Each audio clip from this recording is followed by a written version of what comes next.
live. Oh, there it goes. So everything's admissible in court now. Yeah. We should Okay. not talk about that other thing. Shh. Well, good job getting that to. I don't Computers will understand computer. computers anymore. I'll be Yeah. your boomer this evening. Get off my lawn. I have no idea why that did that. What's 12-minute delay between friends? Oh, yeah.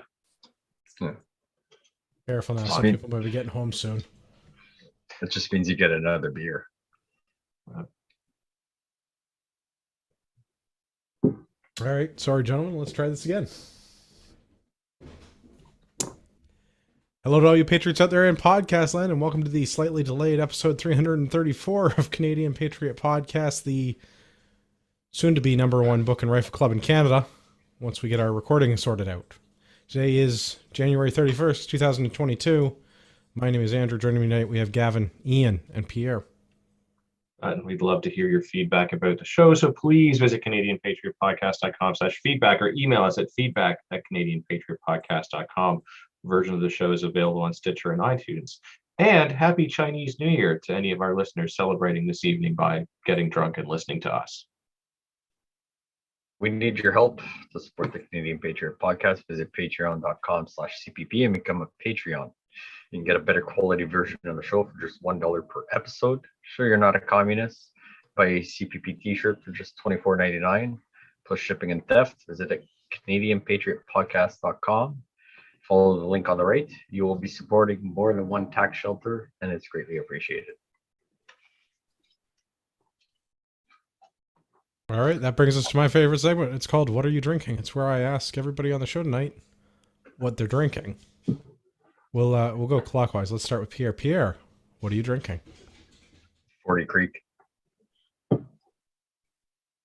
I brought a big glass, so I don't have to refill. Planning ahead, I like it. That's very relevant to today's book. Being prepared. Ian, what are you drinking? Some Captain Morgan private stock rum and a unspecified cola. Ah, unspecified, huh? They were out of Pepsi.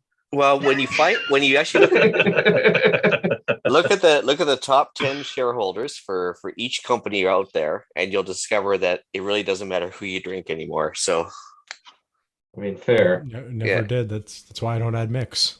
Yeah, exactly. But BlackRock and Vanguard own everything, turns out. So, Yeah. Just about, yeah. Yeah. Majority shareholders of the world. I forget what the stat is. BlackRock has I don't remember, something like half of the U.S. stock market.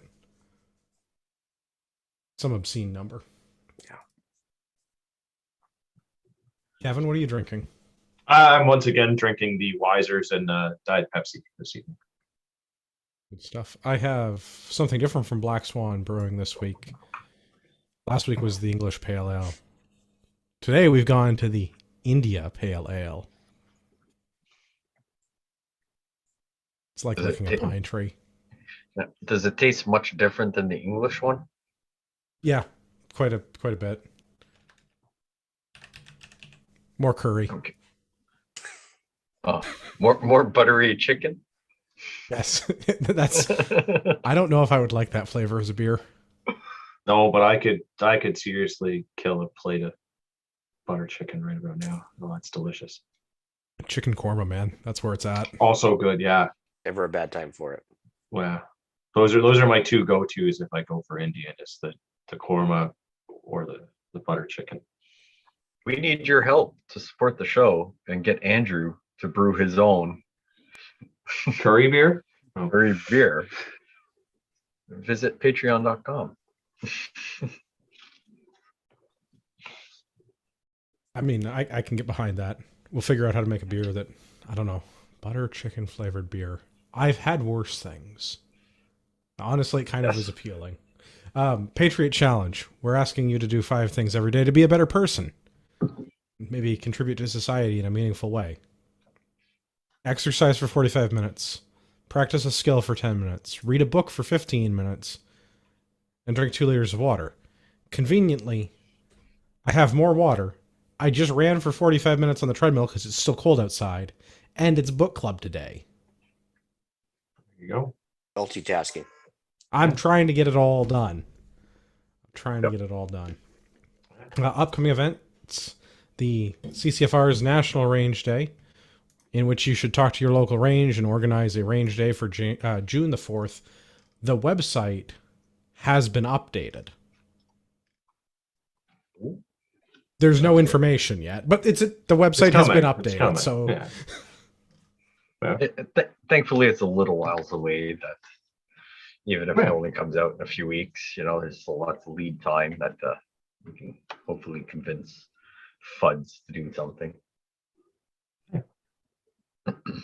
Well, one thing they can do while they wait. not too early to start planning. Yeah, for sure. We're in the midst of the New Shooter Canada Ruck Challenge. I don't know if that's its official name or not, but that's what I've been calling it, so we'll go with that. Right. They're not here to defend themselves again this week. Beginning to think they don't get my hate mail. No, I do have some stats though for you. Oh yeah? Recently stats. updated and compiled.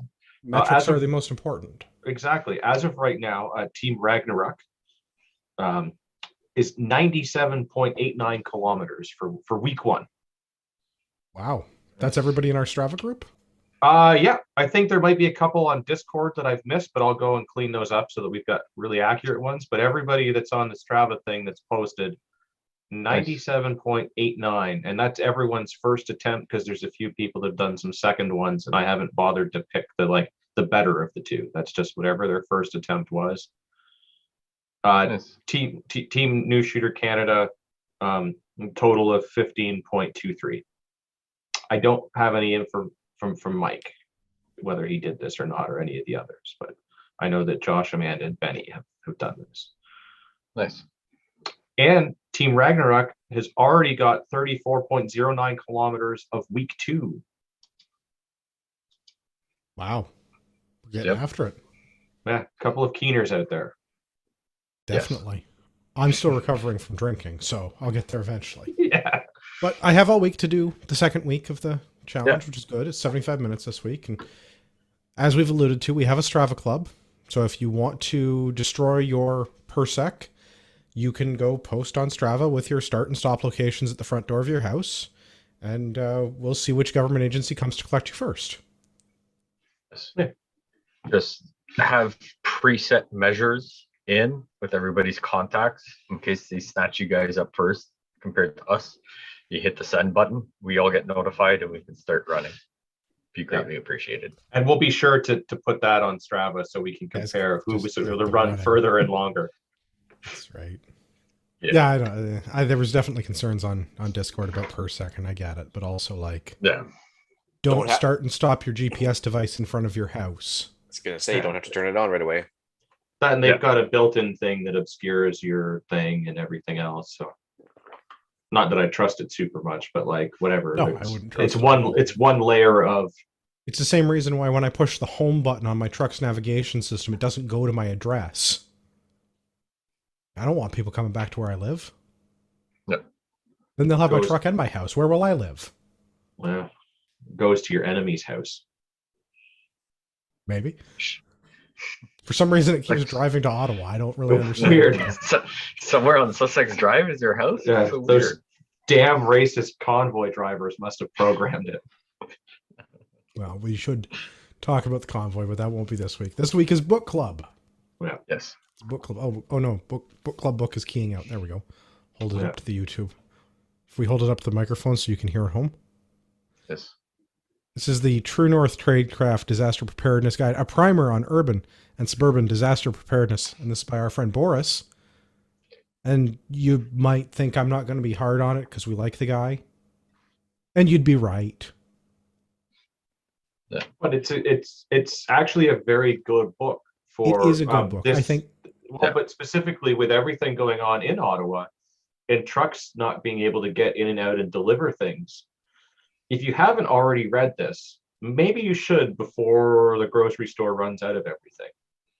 Well, there's a bunch of stuff we should go through, but maybe we ought to go to the section on food. because that's relevant to the current state of the trucking industry. There's a frightening statistic that I have known about for some time, which now puts into perspective how truly fragile our society and its convenience has become. The following is a breakdown by the North American Trucking Association outlining the deterioration of major industries following a truck stoppage. Timely. First 24 hours, gas stations will begin to go dry, hospitals will begin to run out of supplies, mail and package delivery will cease. Within 1 day, food shortages will begin to develop, fuel availability will become scarce, assembly lines will stop. Within 2 to 3 days, food shortages will escalate, essentials, water, powdered milk, canned meat will disappear, ATMs will run out of cash, gas stations will be dry, garbage will start piling up in urban and suburban areas, container ships and trains will sit idle, and transportation will eventually come to a standstill. Within a week, automobile travel will cease due to the lack of fuel stopping people from getting to work or to access medical care. Hospitals will begin to run out of oxygen and other vital supplies. And it gets worse from there. Yeah. Yeah. Thought that was supremely relevant to today. Yeah. This past weekend. Well, I think at the very least because the trucks are moving their way to Ottawa, or have arrived in Ottawa anyways. But for every minute or two, one of those trucks is offline. It's a downstream effect, right? I mean, they're not gonna all get home right away either. So I mean, if they spend a couple weeks in Ottawa and still have to drive back, that's a 3-week where that truck is offline. Times however many thousand trucks have done this, it's gonna have a cumulative effect over time, right?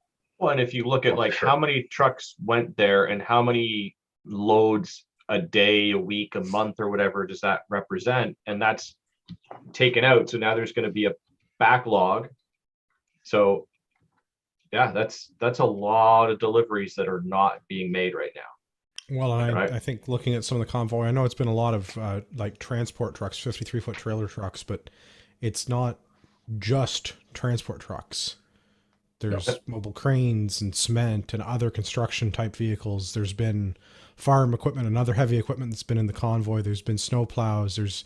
I saw a landscaping truck with a trailer. Not that they're probably doing a whole lot of landscaping right now, but I imagine they do other work in the wintertime. Yeah, like And plowing. Right? Yeah. Yep. And all the people that are supporting it. I mean, I just got a message from a buddy of mine that lives in the US that I used to do business with, but has moved out of the industry. But so he now works selling different stuff, and he was asking me like, what the heck's going on with all of this? Because like he's trying to sell his equipment and sell it into Canada, and no one will come and pick it up. Yeah, we're having that problem. I can't get LTL loads moved. Yeah. They'll So- get to it when they get to it, is what Yeah. I've been told. Yeah. So that's you know, crazy. if you're selling equipment, like I mean, he sells crimping machines, so like, you know, the odds of that affecting, you know, food supply maybe kind of low, but like other people are probably going to be in the same thing. So like if they need some sort of machine to process food and they can't get the machine, now that's even further making the problem. Or like any other good, if it's manufactured and needs some sort of machine or machine part to fix a machine that's down, Yeah. all kinds of stuff is just getting hammered by this. So this is a very well-timed book. Well, yeah, because the just-in-time delivery system, I guess the capacity of the trucks is always running at 100% or close to it, just like the hospital system. And Yeah. so any slight interruption is going to mess with the ability to deliver goods on time as needed. So yeah, definitely good timing for the book. Well, and they go in a little bit. Maybe we're talking about trucking and food and grocery store shortages, particularly. Boris has a lot of suggestions about how to better prepare for that. Things like storing the kind of food that you're going to actually eat. Yes. 10,000 pounds of rice will do you no good if you don't eat rice. Wow. And I mean, Andrew, you could probably attest to this more than everybody else, but the IMP meals or the MREs, I mean, they're there in the store for a long time. People talk a lot of crap about military ration pack food. I really like IMPs. Yes, There you is like Yeah, IMPs now and then, but every meal for the next 6 months. If Variety that or pack, bro. starve. 9 different breakfasts. Yeah. Yeah, I It think does- you just need to be a little bit picky and choosy when you get them, because some of them, some of them are excellent. Well, Especially some of the American ones are excellent. I was going to say, there are some really good Canadian ones, especially some of the new menu stuff. But there's also some that are not great, and I do. Yeah, and if you go to the surplus Gavin's stores point, where the brand, there are different brands, there are different levels of quality, and it does vary from country to country and to the military, to the commercial side. I would eat IMPs all the time because I like the stuff in IMPs, but maybe that's because I'm defective. Yeah. Also, the chemical content versus actually everyday food, there's going to be a difference, right? With the for sure. There is. And IMPs are very, very, very calorie dense. Yeah, so I mean, like, he has a very good point in the fact that you want to just store what you eat up to a certain point. There's long-term food. There's also short-term food that actually has a more immediate use plan involved, right? No, and I think that's where this book is aimed, is those new people that are going from, I go grocery shopping every couple of days, or I call Skip the Dishes or Uber Eats to bring me a pizza every day, to being like, you should try having some frozen pizzas in your freezer. Yeah. Because frozen pizza is not the best thing ever, but if you eat pizza and you like it, frozen pizza on hand is better than no pizza at the store. Yeah. I mean, like ogres and insecurity, preparedness should also be in layers. They're like onions. Like an onion, yeah. Well done. That's the take that, get one of those buckets with like 200 freeze-dried meals and just stick that in your basement somewhere, and then you can forget about it because it'll last for 20 years. Yes, but also... but no, because this is the other thing. So if you go out and you buy the Pallet O Mountain House freeze-dried food. Yeah. That's great.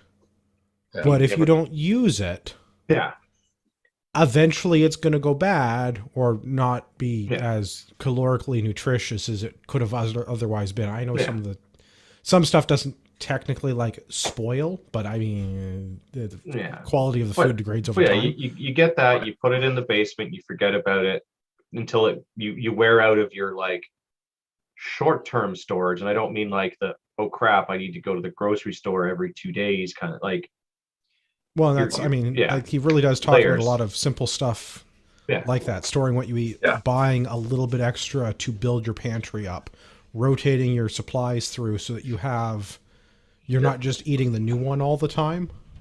Yeah. Yeah. Now, making sure to label your stuff, which I mean, for people like Ian that have their own preparedness podcast, most of this stuff is stuff that they've been doing for some length of time. Yeah, but we can't talk about canning, though, because that's being too prepared and it'll get us kicked off of the YouTube. We could probably talk about canning. Yeah. I do like the way Boris lays all of this out. The food example particularly, yes, the breakdown in the logistics and supply chain, the abysmal failure that is just-in-time deliveries, but also how to build your pantry out. Because if you've not gone through that exercise, or if you didn't grow up in a home where that was a thing, how do you decide what to buy or how much to buy, or when getting started, everything is the hardest part, right? It's the how do I do this? That costs X number of dollars. There's no way. But if every time you go to the grocery store, you just buy one extra can of whatever it is that you eat. Well, and this is assuming you're eating canned stuff, but I mean, I think it's true across any of the... Anything non-perishable. So they call it ghosting, and it's not just ripping off a condom. Never mind. But anyways, ghosting. Yeah, so you basically buy one of exactly what you bought, rotate it behind the old or the newest one. So it's put the newest one in the back, so it gets eaten last, and so on and so on. Patrick, get yourself a first in, first out system, a FIFO, we call that in the industry. Yeah, it's exactly that. Wow. And I mean, not even that. Even just buying a vacuum sealer food thing. Yeah, if you want, every time you go to the grocery, do your own and break it into smaller. Separate your meat when you go to the grocery store, whether it be Costco or wherever, right? I mean, vacuum sealed food's good for 2 years. So I'm package up, let's say four individual pounds of ground beef and throw it in the back of your freezer, and then next year, go buy another extra 4 pounds. And start incorporating that in your rotation. You know, Get yourself as ahead long a as you little don't, bit. yeah, get yourself ahead a little bit. You know, I like how, you know, throughout this whole book, you know, there's a lot of sections where he doesn't say, you know, you don't have to go out and spend, you know, thousands and thousands of dollars. Like, just the very simple. It's like, you know, yes, sometimes you know, quality matters in certain products, like, you know, the first aid section or whatever. But I mean, what's the point of going to buy steak and caviar if you're vegan? Like, it's completely pointless. But it's just nice to see that, like, you know, just start somewhere. You know, spending an extra $20 here and there to just it make adds yourself up. a little pan. Yeah, you know, after, let's say, 6 years from now, you don't have to do anything, but every week between now and 6 years, you've spent an extra $20 in, or put aside $20 to make a big purchase, right? Like, Mhm. in the long run, it'll make a giant difference compared to your neighbor that is hoping to knock on your door and take your I shit. am glad that you bring up the difference between you and your neighbor, because they Boris talked about it early in the book. Yeah. Everybody's familiar with the 72-hour concept. All of the government agencies are pushing the idea of being able to fend for yourself for 3 days, for 72 hours before the government's able to get water to the Superdome, right?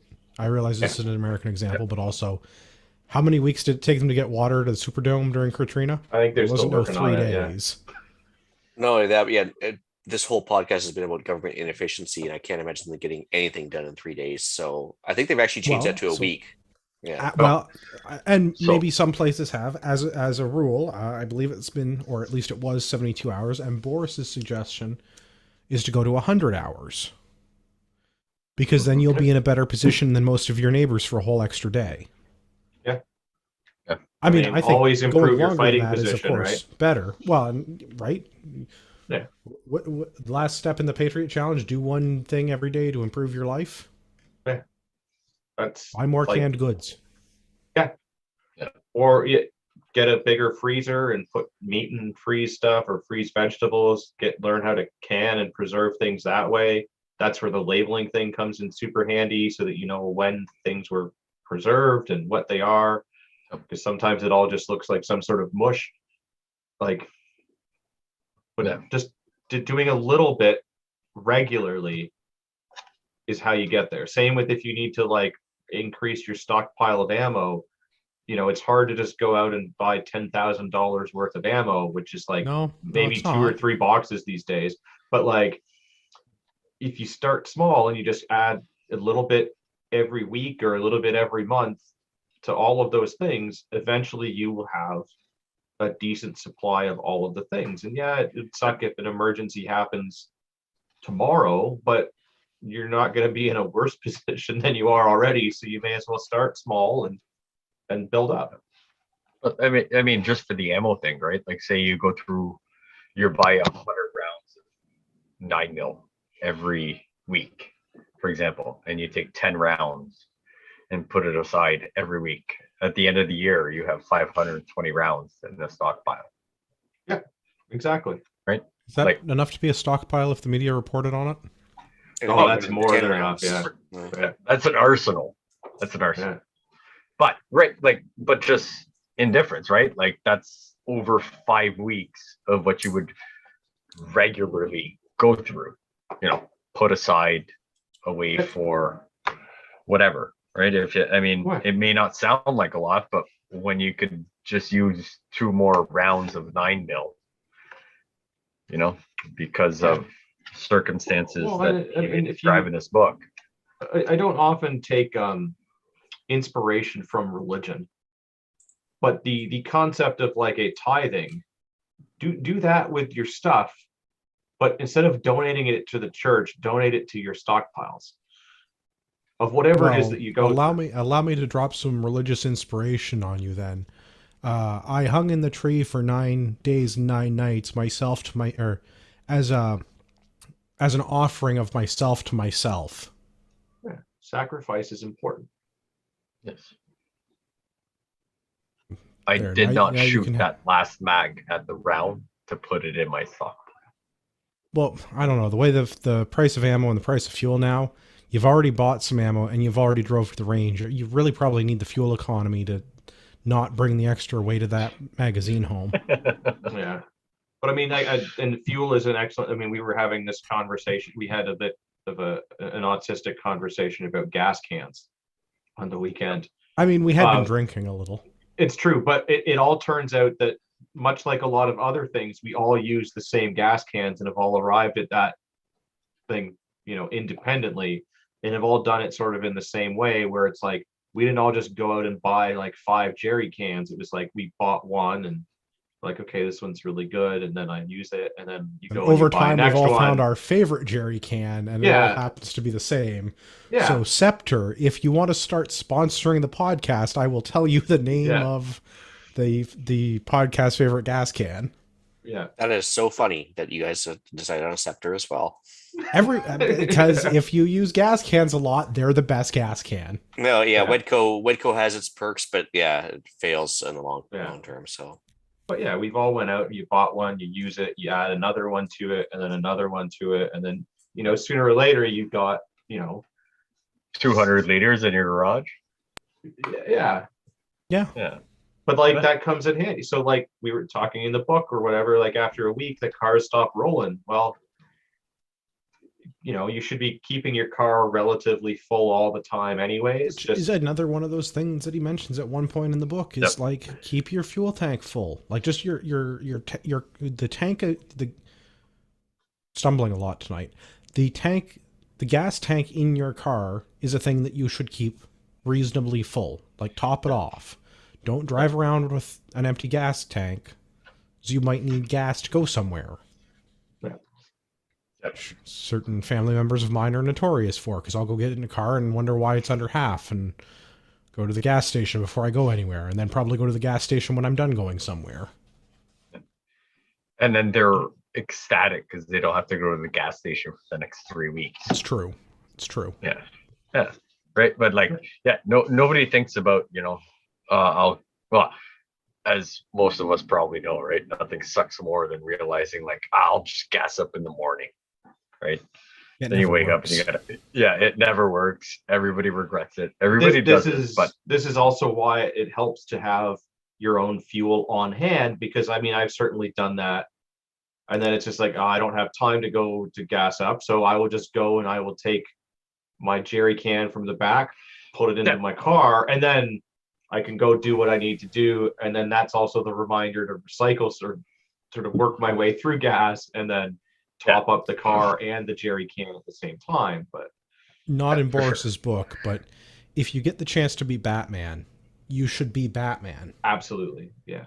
So I had a situation early in the pandemic where a coworker of mine came over for dinner and left after the gas station in town closed and had a significant drive, because I don't live where we work. I live in a different city. And their little Toyota had enough gas to get to my house, but not enough gas for them to get back to the city that we work in. So their choices were not go anywhere or beg Andrew for a gas can. And like, I happen to have, like Gavin said, 200 liters of gas in the garage. It was like, to me, it was not a big deal, because I'm like, yeah, you fill your car all the way up. It's fine. It's like, I don't think we'll even use this whole one gas can. Yeah. And but then I will forever be the hero at work for that. Also, gas prices back then were dirt cheap compared to. Oh, but I mean, it's take the can, put it in your car, and then just like return the can to me tomorrow full at work.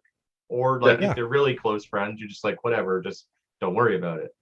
Yeah. Well, that's one of those, and I think that's one of those things, and he mentions it early in the book with the planning for the 100 hours and how long to prepare for and how to start building up some of your stockpiles to put yourself into a better position. When there's no emergency going on, it's easy for me to give somebody that I know a can of gas and be like, yeah, fill your car up because the gas station is closed and I want you to go home. Yeah. So not a difficult thing. Now, day number 4 of no new gas at the gas station, I'm probably not as willing to part with my jerry can of gas. Yeah. Well, But I'd I hope you'd have the mean- leather codpiece on by then and ready to go. Yeah. Witness me. Yeah. But That at that reminds point, me, you we need to wouldn't have stock up invited. on some of that silver spray paint. That Yeah, don't worry. It's next to the jerry cans. Yeah, but at the same time, you wouldn't have invited him over for supper, where he decided to gas up on the way home. No, compared no, to and gassing that's up on the way right, home, like- right? Yeah. But that's But one I of those mean, things like- that you need to go through the mental exercise in advance of the disaster to figure out, like, if I have a disaster, if something happens, what am I willing to tolerate? I have enough food in my house for my 100 hours for my immediate family, my spouse and my child, and I'm a really prepared person, so also my dog.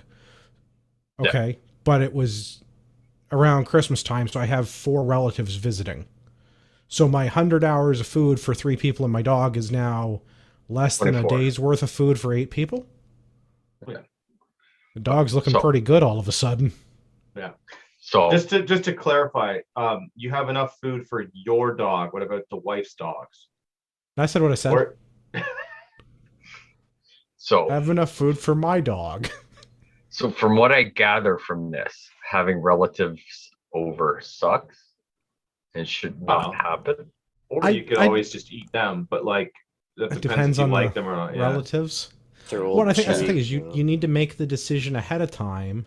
Yeah. And if you're somebody who regularly like has people visiting that they are likely to be stuck there for a while, say you're in an area that's prone to something common, road closures due to snow. You're in Western Canada and sometimes highways close, right? If you're the kind of person who has people over on a regular basis, you might want to plan to have enough food for a couple of extra people. Yep.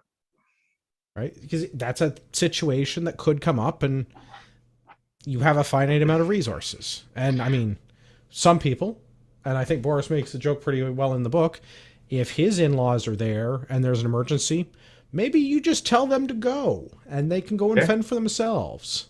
Yeah. Or maybe you or really like find- them and you let them stick around. Or either that or get really good friends where they bring all their own shit. Well, that, and like let's be honest. Yeah. We all like to Yeah. LARP as I sit here Yeah. in my disaster preparedness outfit, which is currently winter camo with the chest rig with magazines in it, because it's funny and we're LARPing. But like the odds of you actually using this for any real disaster is probably slim. Yeah. Well, But I think it's you will one of those likely things, though. use it for like everyday little They- nuisance things that happen all the time. Just like we Yeah. take our first aid stuff because we go at the range and play guns, and there's a chance that we might have.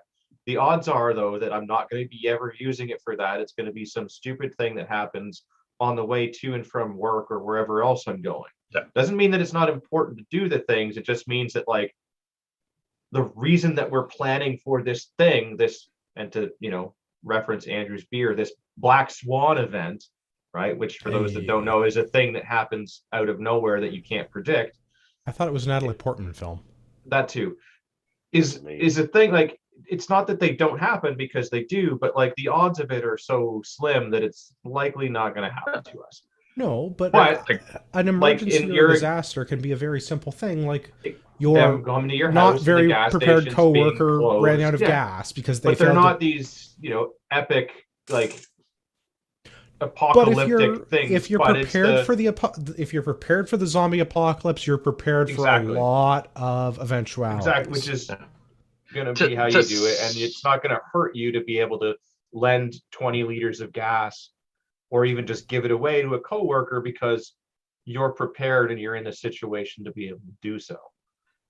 But to some people, a complete disaster could just be that Starbucks wasn't open and they couldn't get their ice macchiato grande caramello thingy in the morning. Yeah, sorry, I don't speak Spanish. I don't know what you just said. I guesstimated. I mean, I am French, so I probably got some of the grammar right, but but like that's the thing, right? Like, what's a disaster to specific people, right? Like, Well, yeah, is, and it's relative, but like everyone always thinks that, oh man, if I need a 72-hour bag, it's going to be but I mean, it could be something, very Yeah. Wasn't there Starbucks ran out of recently coffee. wasn't there recently a lot of flooding in BC where people were stuck Well, in their exactly, cars? right? Like things like that. And Wasn't if you live in there areas that are prone recently to that, flooding in Alberta where people were stuck in their cars? Wasn't there yeah. recently like a giant cold snap in southern Ontario where people were stuck in their car? It seems like people Yeah. get stuck in their cars a lot. Well, yeah, if you live in certain, I mean, I always, so I had I don't want to say friend because we were never that close, but like an acquaintance of mine that lived in Florida. And on this last go around of hurricanes, the one that like hit Texas really bad and then, started to hit Florida, they were complaining that their hurricane survival kit that they ordered from Amazon 2 days earlier didn't make it in time. And I'm sitting here thinking, like, you live in an area that's prone to this, like on a yearly basis, not like a 10-year storm kind of thing. Like this is every year you live in an area where this happens. Yeah. And like an area right next to you, more or less, just got like annihilated by this storm, and you still waited to order it from Amazon when like there are no trucks move, like, and you have small children, like toddler and younger, like. But it's also said next day delivery. That's the confusing part, right? So I stand by the statement on my shirt for tonight. Which hold it up to the microphone so listeners can hear it. Yeah, just listen very carefully, rewind once or twice, you'll hear what it says. Just play with the bass and treble and everything. And Andrew will figure it out in post, especially if you're a Patreon. We're good. Yeah. Oh dear. Everyone should be prepared, but the odds of you using it for like an apocalyptic level thing is very slim. It's likely going to be for everyday nuisance things, but that doesn't mean it's not important. Well, let's go back to you were talking about being an ogre earlier. We should go into the priorities and multi-tiered strategies section of this. Because, again, Boris does a really good job of laying this out at a really, really basic level of what do you need to do in order to be prepared? And the answer is spend a lot of money and buy a lot of cool shit. Yes. And never test it, right?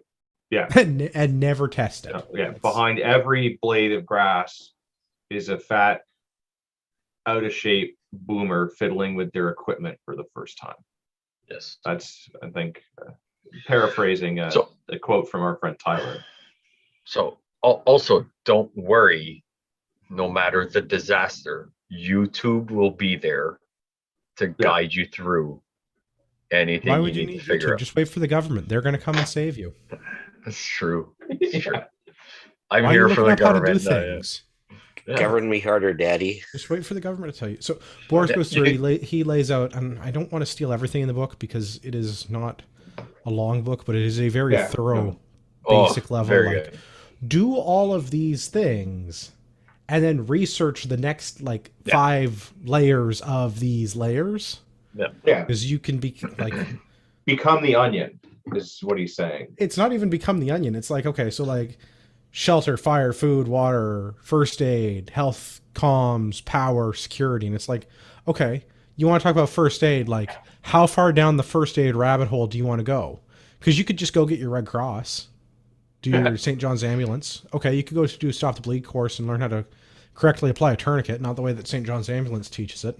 Okay, well, you could go get your paramedics qualification, or go to school to become a nurse. Like how far down the health and safety stuff do you want to? Well, and I think this is where we're gonna maybe steal something from the other CPP. This is where your mag, not like the way that we use it, where it's magazine, but your mutual assistance group, mutual aid group.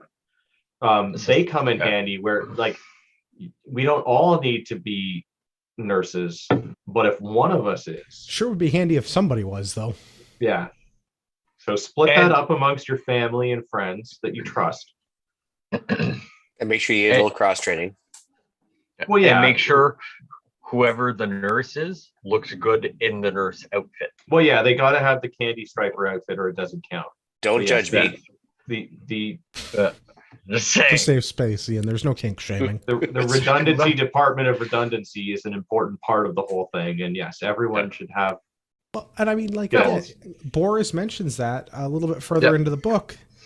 And he's like, old military adages, 2 is 1, 1 is none. Have things that serve more than one function and have a backup for the important things. And they're all the important things. That being said, if you go and buy one of those like 10-in-1 tools that does it all, it's probably going to do none of them well. Yeah, I don't think the idea is to buy one tool that does 10 things badly. The idea is to be like, well, I need a way to start a fire. So maybe if I have 2 or 3 different things that I can use to make fire with, because one of those things is also a 9-volt battery that serves other purposes, because I can put it in things that use 9-volt batteries. Yeah, exactly. But with a little bit of steel wool, it also does a pretty decent job of starting fire. A really good job. Yeah. Yes.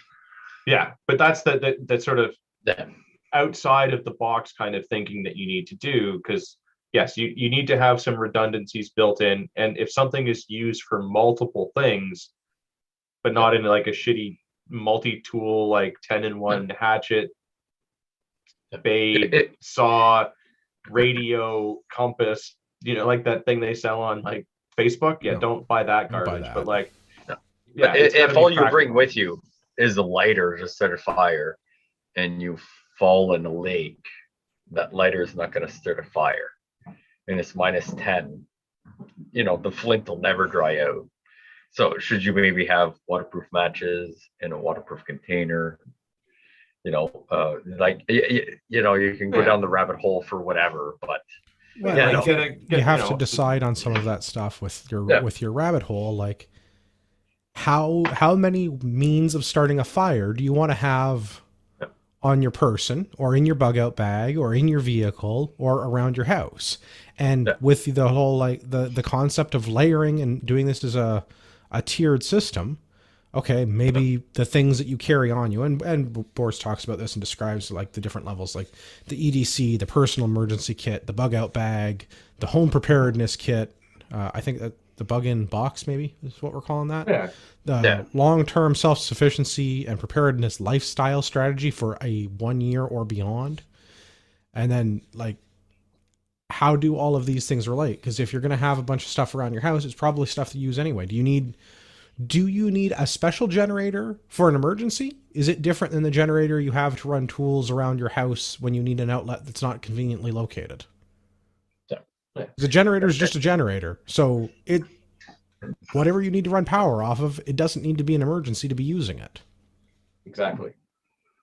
Now, it still needs to be maintained, and you still need to have spare parts, and you still need to service it. But do you need a dedicated special super duper, like, this is my emergency generator? Or this is like, well, I also use it to like run the power drill in the garden because there's no outlets there. I'm just curious why the fuck you need a power drill in the garden. You've never had to be out and like mend a fence or anything? I have cordless stuff. Well, not everybody has cordless. So actually, funny. If you're Dutch and you want to drew a lot of tulip bulbs, you maybe just trying to go bulb planter. Maybe. No, that's true. So I don't have Facebook. There's probably that thing that'll dig perfect holes to throw plants in, right? Maybe it's just I got drafted into a project at the gun club recently. We were doing or it's just going to be to keep stuff from freezing on an early frost or a late frost or whatever. It depends, right? Like, it might actually come in handy at some point. Oh yeah. So I got drafted into a project recently. We were doing berm maintenance. We had to take all the target backers down. And I was like, yeah, no problem. I'll just show up and do it. And the guy that I showed up to do the work with had a drill older than I was and a generator in his truck older than I am. Yeah. And that was the power tools that we wanted to use because there was nothing wrong with his perfectly good drill. And while that was entirely valid, using the Milwaukee M18 drill in my truck would have been far more convenient than dragging around a 300-pound generator. But it did work quite well. And if he runs out of juice, he just puts gas in it. So then he gets to use his jerry cans as well. His jerry cans are also older than I am. It rotates his gas. If your batteries run out, you need to use his generator to charge up your batteries. But yes, I drive a generator. I can literally just plug it into the truck, but in any event, the idea of being able to use a tool for multiple things or complete the same objective with different tools, Yeah. powering something, cutting something, Yeah. building a shelter out of something. Well, and that's tarps like or where whatever. the good, like, so I'll use the making a fire. So have a lighter. It's super handy and really convenient. Yeah. Probably the best thing for starting a fire, because that's literally what it's designed for. But then, like, if you also have a compass that's got a little like magnifier on it so you could read it, well, you could also use that during the daytime to start a fire. Or if Yep. you have one of those, like, a pocket knife or a bigger knife in a sheath and a little ferro rod that goes along with it. These are all things that you could use for multiple things, but then there's some redundancies built in between these things. You just need to have the knowledge to know that this is how you use them in that way, even though they're not necessarily designed for that. Well, you touched on a very good thing, and I have another little highlighted passage of that, because it's really not about all of the cool high speed, low drag stuff. It's really about knowing what to do in those situations and being able to improvise a little bit. So I've got a little passage highlighted. This is potentially your life you're talking about. Preparedness isn't so much a thing to do, rather it's a philosophy and a way of being, an outlook. Make a habit of forethought that will keep you ready to meet challenges head on. To achieve this, we develop a strategy from ourselves outward in layers.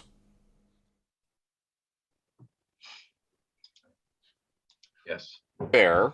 This is, The only thing I would just say with that, though, is especially with beginning preppers, is that instead of breaking up the ferro rod, which is bound to lead to frustration and failed attempts and everything else, much better to start off with your layers with, like Gavin, kind of what Gavin touched on, like lighters, matches, easy shit. yeah.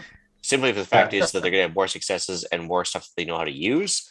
And then later on, you can worry about like drinking your own piss and you using using a Easy shiny there, Bear Grylls. Yeah.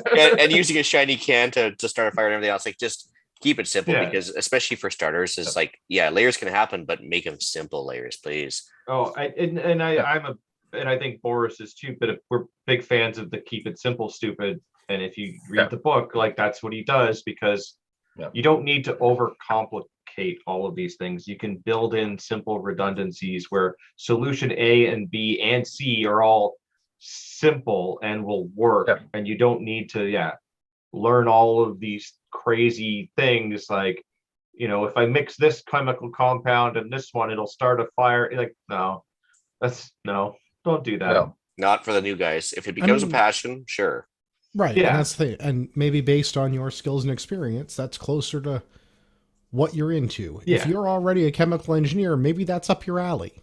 Yeah. But that's just a fun little, like, oh, I could do it this way because I have these things on hand. But like, if you're trying to get to that level for the sake of getting to most that people level, are not going to be, because most people are going to be in the situation where they don't have 3 days worth of food in their house. Yeah. Work on that. Believe it or not, so a guy I worked with him about a year and a half ago, and he found out about my other podcast, and so we got talking, and he's like, I go to the grocery store every day in order to eat, type of thing. I was like, so we started talking a little bit. He goes, I should probably change that with this COVID thing. This should be a blowover in a couple of weeks, he said, but whatever. And so fast forward like a year and a half later, and I worked with him again last week, and he literally says, hey, how's the podcast going? I told him, and he goes, I'm still going to the grocery store every week. It's so amazing. It's like, after all we've been through the last year and a half, and after talking with me for a couple times, and he still has no food in the house. I mean, I like your enthusiasm. You'll be the first to die. Like, I don't want to, like, if he listens to that one and then, finds his way here, I don't want to say anything too negative about the guy, but also sometimes you just can't fix stupid. So, like, if you're listening, I stand by sorry, my t-shirt. I'm sorry, but like, you have to, just do it. Just like Nike said, just do it. Just like, stop thinking about it and start doing it. And like we're saying, like, little baby steps. So like, instead of going and buying groceries every day, switch to going and buying groceries every other day, and then go to every 3 days. Buying an extra thing. Yeah. If you go every day and you buy something extra, at the end of the year, that's 365. Just think extra things. Think of the fuel that you're burning in order to get to the grocery store every day. I can't even imagine spending that much time in the grocery store. Or the time wasted. That's what I was going to get at. Yeah. That would drive me nuts. Going to the grocery store every day is just such a time suck. But if that's something you do, right? If you go to the grocery store every day to eat, right? Just like Ian mentioned about someone, like if that's your thing, fine, buy something every day you go to the grocery store, even for 6 months. How much is that extra?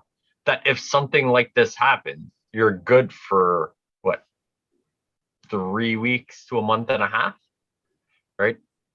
As long as they don't think that if I buy an avocado today, it's going to be good in 6 months, or a banana or a strawberry. But, if they purchase canned stuff or anything like that, that is, non-perishable, or at least has some type of shelf life. Yeah. If you I go don't to the even know if it grocery store needs every to day, be non-perishable, but if you can, yeah, just a shelf life.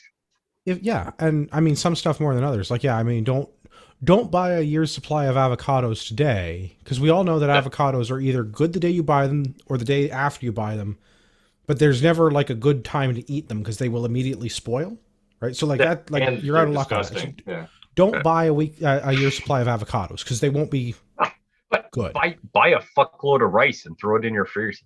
It's not If going to you go eat bad. rice, If you eat rice, Right. Or, Yeah. or if you're whatever willing it to is. eat rice, is maybe the other thing. Is like there's definitely like If Well, you're that's going to where eat the a stuff lot that of I don't layers. eat pasta, a lot that like I'm No. gonna have some just in Yeah. case because it's cheap Oh, yeah. or easy or it's Yeah. like But I that's would where rather the- eat convenient to frozen store. vegetables over canned vegetables. But that's where the And I'd rather layering eat comes fresh in handy. vegetables over frozen vegetables. You'll but, have like, some fresh vegetables, you'll have some frozen ones, and then you'll have some canned ones, and that's the Yeah. redundancy built in, so that like you transition from one to the next as the emergency dictates and everything else. But you're going to have to slowly cycle through all of that stuff, some Yes. faster than others, but that's why you're going to have like your short term, your medium term, and your long term storage I things think is for a a lot of valid- stuff. And It's layers. yeah, one of the things that Boris touches on is it's not just food; it's all of the consumables in your house. Yeah.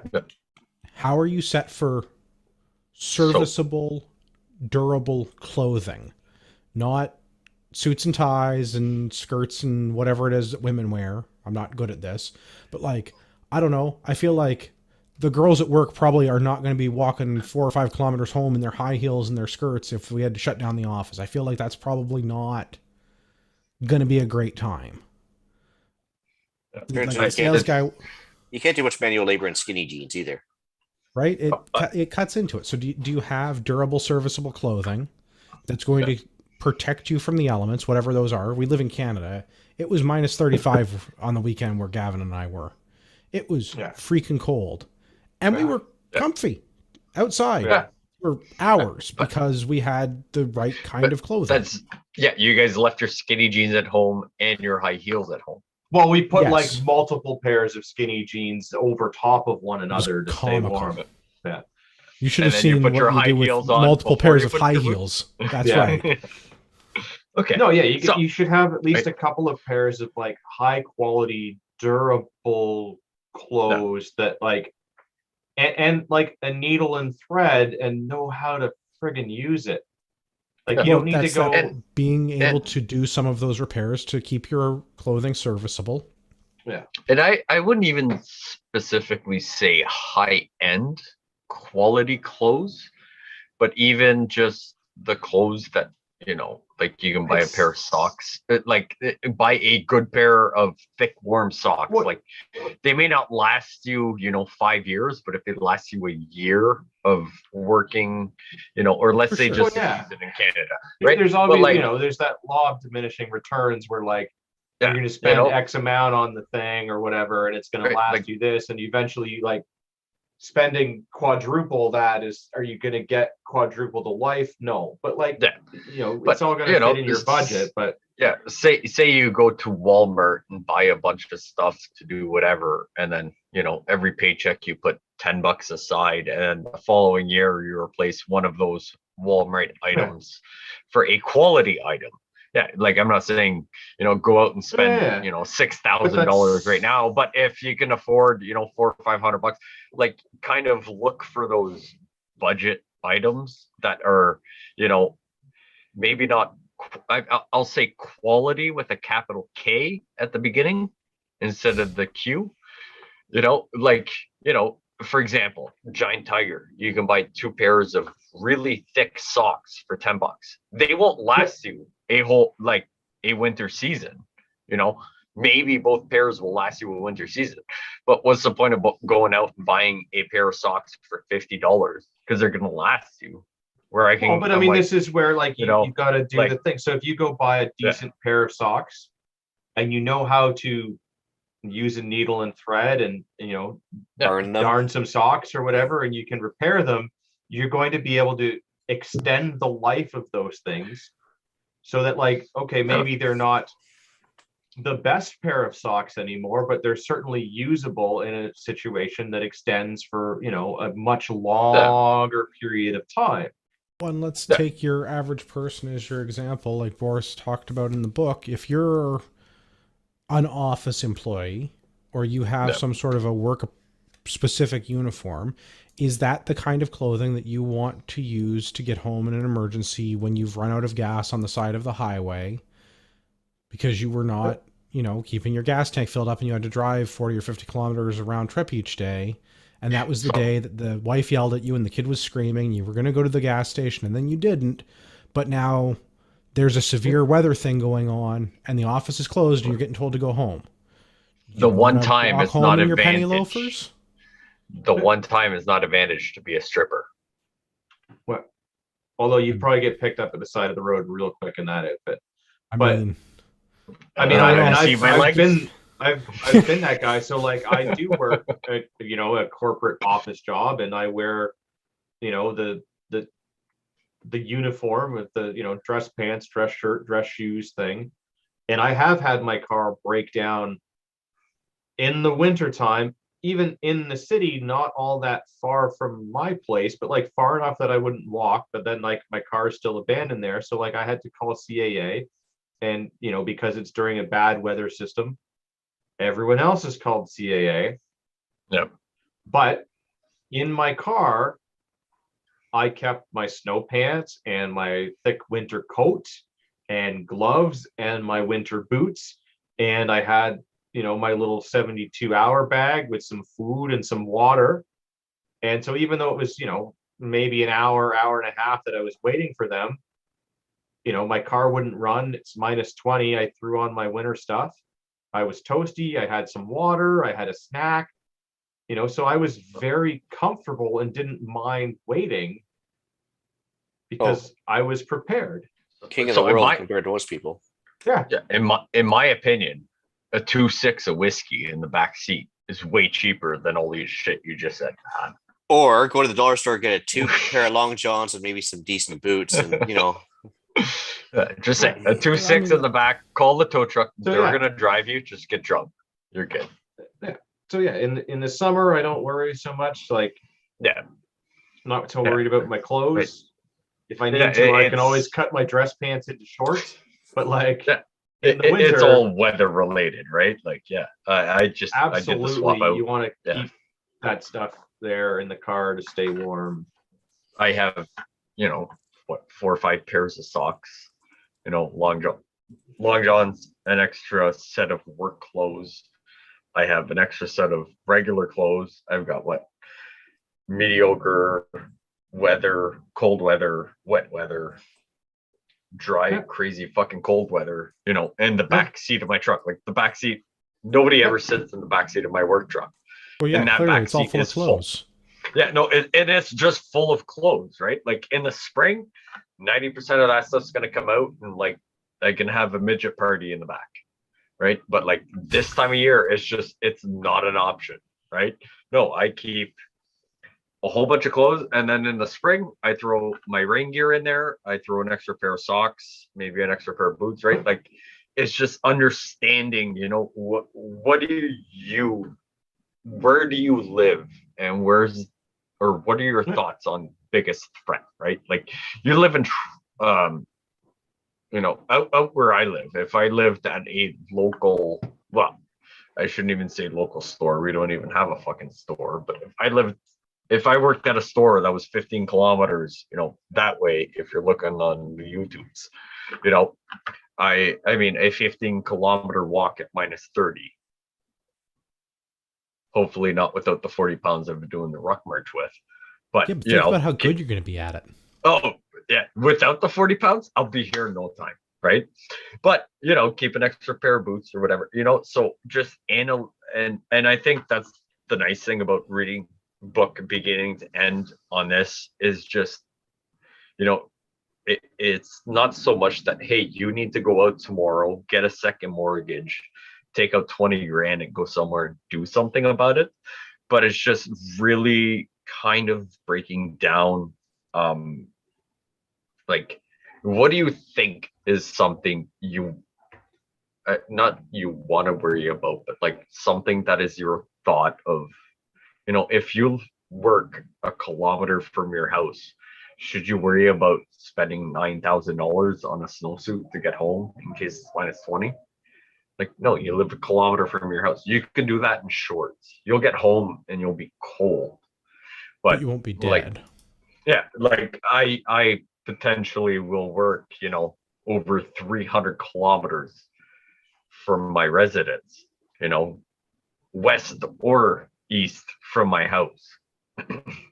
Where I'm like, well, if something happens and I'm 200 kilometers from my house, like, yeah, you know, wearing shorts Well, may not be the most ideal thing, but, you know, You've always really gotta, yeah. assessing what you think is your most probable scenario, right? If you live close to home, you work far from home, you know, your probable causes, and just slowly adding, you know, every day, if you do one very small thing to add to your chance or potential for, you know, protecting yourself against having to depend on the government, is ideal in my scenario.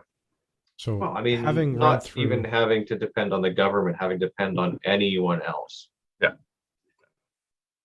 having read through the book now, is there like a specific takeaway or thing that you gentlemen have found that you're like, well, that's a gap that I'd forgotten about? Because again, this is, I think, it's a primer. It's a very basic overview of this stuff, and having it all in one 70-page volume with like, here's all the basics. Is there stuff that you found that was a gap in what you were doing that you're like, I forgot about that? I wouldn't say there's a thing I forgot about, but a thing that he kind of brings up, like the security aspect, right? Like, yes, I'm on a government watch list because I have firearms and I have a bunch of ammo and everything here, but like, just thinking about the simple basics of like, well, what if two of the windows in my house break due to a tree falling in my backyard? You know, can I seal that nicely? Or, you know, can I keep the cold out or the wet out and keep myself dry? You know, everybody thinks if you own a gun, you can take on the world, but, you know, that may not be the scenario. But just, I like how the book from beginning to end is just very simple of, you know, this is his recommendations of like, hey, you should start here and elaborate from there for whatever you think may come about it, you know, depending on where you live, specific scenarios of anything that can happen. I enjoyed that about the book. It wasn't like go out, you know, buy this specifically and, you know, a bunch of plugs about, you know, companies he's been paid for about anything. But Well, and that yeah, was I got to say that was a nice thing about reading, because I've read and I mean, Boris runs a company and he sells some stuff that relates to the thing, but like not once does he mention any of that stuff in his book. Yeah. I've read another book by a guy that kind of is in the same genre-ish, and it was basically just one giant advert for all of the crap that he sells on his Yeah. website. And I was like, even though some of the stuff in the book was really good, it basically just like ruined the whole book for me, because it was just like, this is just like you trying to sell your crap, bud. Sure. Yeah. I think the Albertan nails it there with the if your only prep is a gun, you just donating a gun to somebody who has better preps. But I think what Boris, Or if you're really good with that gun, you're stealing their preps. it could Just be, saying. yeah. Not that I condone those actions. No, that would be Yeah, wrong. no, but right, like, I- you know, a lot of people misconceive about a lot of things like that, you know. Well, Well, I I've got think food and yeah. I think you hit the nail on the head though, Pierre. I think I think Boris's book allows for an honest self-analysis of your threats that may affect you, gives you kind of time to sit there and maybe reflect on what you're lacking in. For me, actually, you look at something like Boris's book and you're like, well, I've gone so far down the rabbit hole on so many things. I'm like, wait a minute, water. I really need to pay more attention to that. And it's such a basic thing, but it's one of those things where, you should actually pay some extra attention to that. Well, and a big thing about that book that I love is just it's very like, here are things, that from his experiences, helping out the Canadian government, being in the military, and all those things that are like, here are 6 things that you should consider, and here are, the things you need to consider. And it's not so much like, do this, do that, but it's very simple, as in a way that, worry about water. Are you in a plate? If you're on a well, that's got, 20-year worth of supply. If you were to keep it on tap, you don't have to worry about much other than getting the water from the bottom of the hole to your house, right? Which you can run on a generator. You can probably want to run on a 12-volt battery with a good pump on it, But compared to on the 20th floor. Yeah. If talking about the electricity part of the problem, how are you going to run your furnace or your heat in your house if you don't have electricity? Even if you have a gas furnace or a gas hot water tank, they have electric motors on them. So how are you going to run these systems? My furnace runs through my hot water tank. So if I got no hot water, which runs off propane, but if I run out of propane, I got no heat, right? I got a weird setup. I don't know how it is.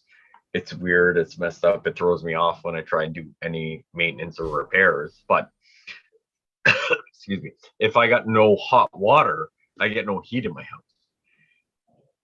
So it just runs through. So it's, if I run out of propane, I got a big problem. Yes, I have a big tank at the back of my house that comes and fills up every, 2 weeks. But if they don't show up for 2 months, am I still going to have propane in there? Well, now I got no heat. I got no hot water. Taxpayer Dave makes a good point. Wood fireplace. Great. Do you already have one? Because once the power goes out, is probably not the time to try to install one. Yeah, and those are illegal in some places. Looking at you, Quebec. Yes, but no, I would say like the book didn't make me necessarily realize anything that I had forgotten, but it certainly inspired me to be better at planning for the things, because there are definitely some deficiencies I know about and I'm still working on. I mean, for me, like, water is a big one for me. Like, I'm not far away from water sources, so I could walk there and bring it home and do all the things, but like, that's a lot of time and effort and energy wasted doing that. So like, it's low on my priority list at the moment, but I should probably put it a little bit higher, because like, really, it's as simple as getting a couple of really good high quality water jugs from some people that also make some good high quality gas cans, if they want to sponsor the show and send some my way. Like you don't want to rely that. You don't want to rely on Hugh cows just for your hydration needs, right? No, that's and not nobody wants to good. pee in a Berkey all day to filter it. I need to drink all of the water in order to produce the urine to pee into the Berkey, and it's a vicious cycle then at that point. But like, it certainly put some things more so into perspective and gave me the inspiration, because like, as much as I know that like, it's not as complicated as it seems, it's nice when somebody brings it down to the basics for you and spells it out in like super simple things. And like in anything, it's always good to go back to the basics, even if you're at like an expert advanced level, to just go like, whoa, I need to bring it down to the fundamentals and go over those again to make sure that I haven't forgot the stupid little things, because I've been worrying about the super advanced stuff. Bring it back here, make sure that everything is covered on a basic level, and then go, like even if it's just a quick check-in, whatever it is, like skill development, planning, prepping, any of that, is bring it back to its core fundamentals, look at them and go, am I still competent with these? Yes or no? And then Yeah. even if it's that just quick, yeah, okay, great. I'm still good. Let's go through the checklist again, make sure I'm covered, and then go back to where I was. It's good to do that mental sort of work to just to make sure.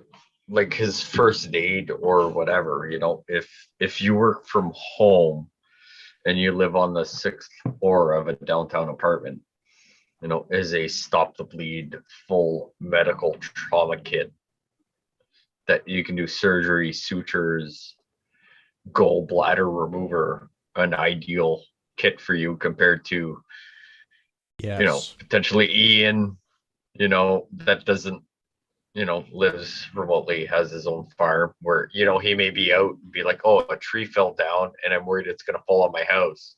So I'm going to take the chainsaw, and I was lazy and didn't put my chaps on, or I have really old chaps that deteriorated and saws half his leg off, compared to someone that, like, say it's just you and your wife or husband or both, that you work from separate rooms. But non-gender specific, polyamorous or not. Yeah. But you go out twice a week. Is it worth a full trauma kit?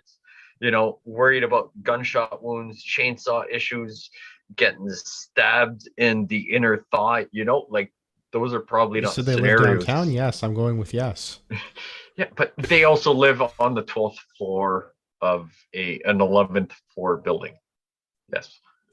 So, they probably don't need to worry too much about it. But it also assess, and that's the nice thing, consider exactly what you're going to worry about, or, probable scenarios, not so much that, because the third booster has been come out and it's day 43 that the zombies are coming, right? Don't discount that, but don't 100% count Zombies on are that. not the most likely scenario for you to encounter, but I still stand by this. If you're prepared for zombies, you're probably prepared for a lot of other more common things. That shouldn't be the first dollar that you save to go towards preps, but you shouldn't discount $1 going towards that.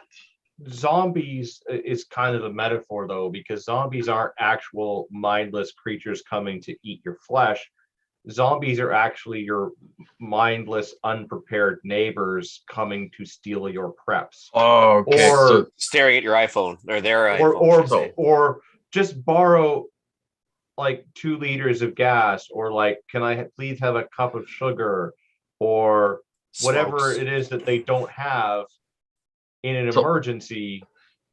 Like, could I just have like 5 liters of water to, like, no. So zombies are just liberals / NDPs? A metaphor for the unprepared. How's that sound? Primarily, so sure, likely, but yes. like, There's probably a strong overlap. If you were to do a Venn diagram, it's like an 80-20 rule, probably. It's like a lot of overlap. But like, there's probably a lot of boomer conservatives that would also fall in that group. Absolutely. Andrew and I have tried to sell first aid supplies at a funny gun show, and they're like, well, my plan is to just not get injured. It's like, okay, boomer. Yeah, enjoy bleeding to death. I hope your kids inherit something good. Have fun when you go hunting with Dick Cheney. I'm sure they plan to not get injured as well. Yeah. So, yeah. I enjoyed it. I thought it was a good book. It's not a difficult read. I think Boris did a pretty good job writing it. Like, I enjoyed reading it. It was an engaging read.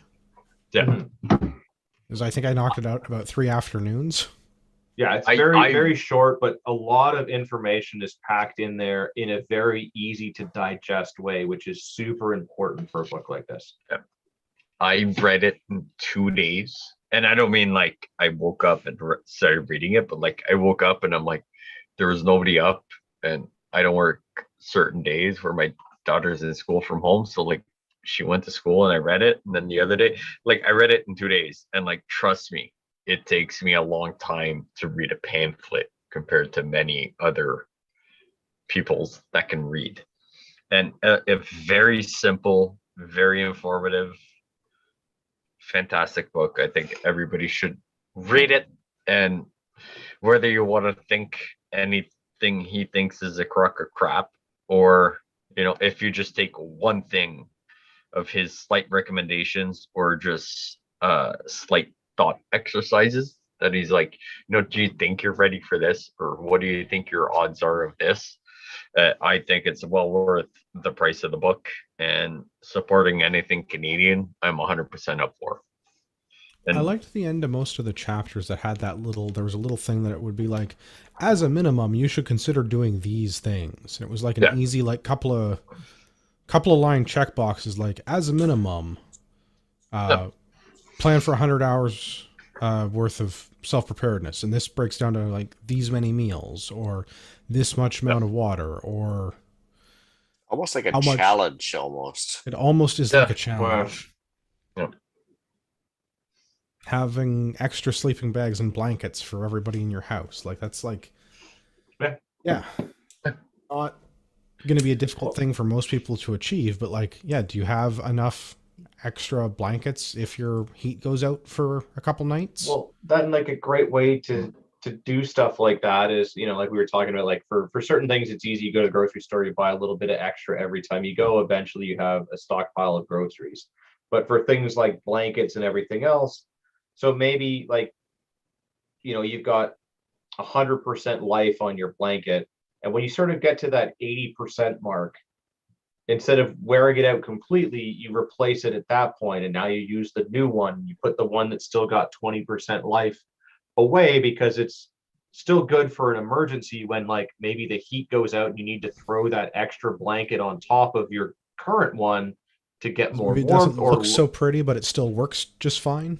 Yeah, and you don't have to go and buy. How do you think I've been with Mel new for so one? long? Because she's very patient. Yeah.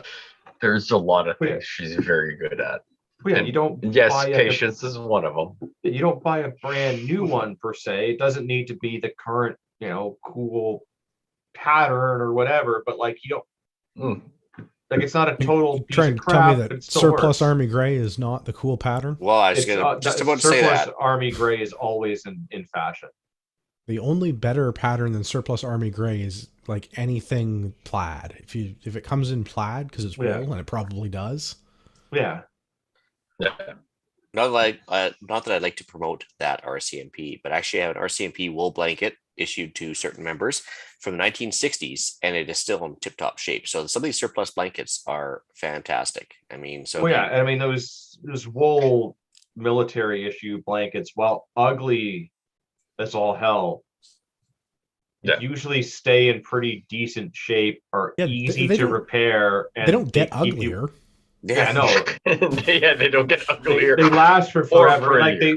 they pack fairly small and have like good heat to weight ratio and all of the things. So if you are looking to pick up extras, you could get those for fairly cheap. Or like I think Frontier and Prince Albert sells a bunch of wool blankets on the cheap, right? Yeah. Look up Bookface, Instagram, all those things. I know someone I work with is hooking me. Well, I'm hoping hooking me up. Old lady, 80-year-olds. He's semi sort of older than I am, but she makes wool socks. Nice. Like, give her your foot size, and she will make like by far the absolute best. So like, I'm horrible at meeting new people and interacting with people without mostly offending them. So those people that are okay with being, okay with my lifestyle or comments that I make, I get them to make good friends with people like that. But like, how many people that under the age of 30 that know how to knit, sew, or crochet? Just Gavin. Literally just Yeah. Gavin. I mean, I'm not under 30 now, but I knew how to do No, but some of you that know, like stuff when I it is so. one of those things that people don't think about. You know, like Nope. go buy a thing of hay, or not even hay. Sorry, wool, yarn, or whatever you want to call it at Walmart, and a thing of the two hooky things. Yeah, you can. Buy the two Pretty hookers. sure you can't buy hookers at Walmart. Yeah, whoa, Yeah. easy. Yeah.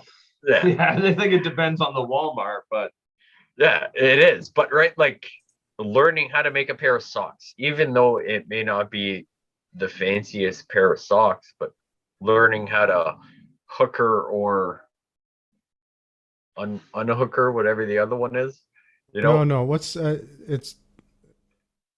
I forget what the positions are in rugby. Hooker's the one on the outside. no, hooker's in the middle. It's the Oh. props that are on the outside. Oh, prop. So either hooker or prop yourself some socks and go for a walk with this new Shooter Canada ruck and see how your feet go. Bringing it And- all full circle. And let us Yeah. know if the hooker or the prop was better for your feet on the This is walk. awful. We should. This was a good book. The tangents were yes. weird. I maybe should have read more passages from it and less of Pierre's hooker experiences. I live close to but Ottawa. also by be defense. prepared for hookers. Yes. Be prepared for anything. Yeah. The Albertan on I- YouTube. Next week on CPP, knitting lessons with Pierre. Yeah, Yeah. that might be a thing. I'll go buy skimpy underwear. I'm down. I To become doing your to off make hours sure- is nope. Yeah. We're going to next. to make month's sure book. that doesn't happen on episode 335. Become a Patreon. Visit Patreon/CPP. Oh boy. Next month we're going to talk about guns. Yes. So it's the Ryan Kleckner book, Long Range Shooting Handbook: The Complete Beginner's Guide to Precision Rifle Shooting. We've decided that for 2022 we're picking books with the longest titles. So what are we talking? Like 100 yards, long distance shooting? Like, Yeah, that's super long. Yes. Super long. Yeah. okay. I'm more of a Well, dirt it shooter at depends 25. on- So Depends on what you're measuring. 100 yards could be really long. Depends on your an short internet choice. 100 yards. Yeah. An internet 100. Well, so yes, the Ryan Kleckner book is next month's book, and I'm looking forward to it. I think it's going to be good because he has a most excellent YouTube channel. Yes. I've watched all his videos and I really love how simple he keeps it, where he's just like, this is the basic stuff, like keeping it really simple, and then he flat out tells you like, go shoot and try it out. You know, you can tweak it Well, from there. But that's how long range shooting kind of works, because dope means Agreed. data on previous example. So Yeah. you But- have your theoretical data, and then you have your actual real world proven data. Not fan. I've already read the book. I'm in the middle of reading the book again. Fantastic Great. book. Highlight the important bits, and you can read. I get a break. You know what? We have the same book. I'm really bad at highlighting. Tell me the page and paragraph. Will be good. I might do that. I might do that. Sounds good. We should go around. Where can everybody find everybody? Why don't we? We'll do it the same way as drinking. We'll start with Pierre. So I did change the background on the YouTube things to Justin Trudeau funny face due to truckers. But for the audio listeners, off the wall customizing at gmail.com, or if you watch the YouTube's, not this episode, you can find my personal thing, which doesn't have anything other than what my wife has figured out how to post on my Instagram. All right, Ian. I think you've got a whole podcast about being prepared. We tend to spurg out occasionally on Sunday evenings at 9 p.m. Eastern on Canadian Prepper Podcast, YouTube, and Facebook. Or you can reach me directly at the retreat@gmail.com. It's convenient to remember because it's the same initials as this podcast. Yeah. Redundancy. 2 is If 1, you 1 type is up- none. If you type up CPP on YouTube, does it show up both? Ours It comes probably up first. shows up the Communist People's Party or something like that. I just But- never tried it. But the nice thing uh, is, usually the panelists are pretty close to being the same too. So, Yeah. especially next week, Yeah. I do believe. Yeah. Yes, there will Thank be a guest spot. Gavin and I will be entertaining you with all of our thoughts on backpacks. Yeah. If you didn't get enough, Strap of us- yourself in for yeah. the epic 4-hour prepper podcast. Yeah, if you didn't get enough of us talking rucking earlier in this episode or in several other episodes, including one where we specifically talk just about rucking, tune into the other CPP on Sunday for us to further tickle our autism. I think it'll be a good time. Yeah. Where else can they find you, Gavin? So when I'm not getting autistic on the other CPP about rucking, Instagram, UrbexGTA. If you've listened to the show this long, you deserve a discount code. If you're shopping at Ragnarok Tactical, use discount code Patriot at checkout. Literally take food out of my child's mouth. But if you're buying books and stuff or shopping with Amazon, make sure you use our affiliate links. You don't have to buy the book. You just have to click the link. The link's on the website. The links are all in the show notes. If you click the link and then buy something from Amazon in a reasonable number of days thereafter, we literally get a little piece of Jeff Bezos's cock rocket. Thankfully, we don't only just get a piece of his cock. Just the tip. Just the tip. Beat me to it. Thankfully, I don't taste it. I don't know about the other panelists. No, No, I don't think so, yeah. it's been No. weirder than usual, and I say that with love. I have to apologize to Rigel Taka. Rod was going to read the book, but then he got busy being prepared, so he's not here today. So hopefully next month we can get Rod on and talk about long-range shooting. Yeah, that should be up his alley. Well, he is a firearms instructor. Well, If you want to send us feedback, you can drop the show an email, feedback at CanadianPatriotPodcast.com. Let us know how prepared you are. Let us know how prepared we're not. Let us know if the hooker or darner is working better or worse for you. Never know until you try it. I $20 is $20, I suppose. For all of our listeners out there in podcast land, I'd like to remind you that what Pierre says is meant for entertainment advice and not legal advice. It's strictly an entertainment show, gentlemen. And ladies, you never know.